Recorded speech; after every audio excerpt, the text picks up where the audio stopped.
देशभरामध्ये corona संसर्गामध्ये वाढ होतीये। महाराष्ट्रात सुद्धा रुग्णसंख्येमध्ये वाढ कायम आहे। या पार्श्वभूमीवर केंद्र सरकारने मार्गदर्शक सूचना जाहीर केल्या आहेत। या मार्गदर्शक सूचनांच्या कार्यवाहीसाठी राज्याच्या आरोग्य विभागाने पाऊल उचललंय।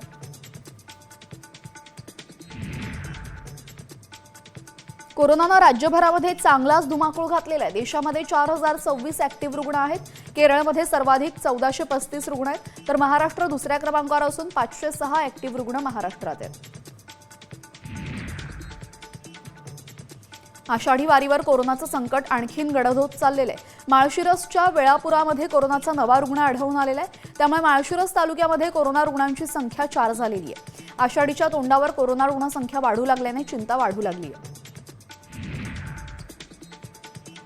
नागपुरात कोरोनाचे 2 नवे रुग्ण आढळलेले आहेत। नागपुरात जानेवारी ते एप्रिल महिन्याच्या तुलनेमध्ये मे महिन्यामध्ये कोरोना रुग्णांच्या संख्येमध्ये किंचित वाढ झाली होती। मे महिन्यामध्ये 10 कोरोना रुग्णांची नोंद झाली। यावर्षी एकूण 13 कोरोना रुग्णांची नोंद झाली असून 11 रुग्ण उपचारानंतर बरे झालेत। कोरोना पार्श्वभूमीवर विदेशवारी करण्याबाबत सूचना देण्यात आलेल्या आहेत। 5 देशांमध्ये प्रवास करणे टाळा असा इशारा तज्ज्ञांनी दिलेला आहे। चीन, सिंगापूर, तैवान, हाँगकाँग आणि अमेरिका या देशांमध्ये कोरोना रुग्णांमध्ये वाढ होते, त्यामुळे तिथे प्रवास करणे टाळा आणि जर प्रवास अटळ असेल तर कोरोना प्रतिबंधात्मक नियमांचं पालन करण्याचा सल्ला देण्यात आलेला आहे।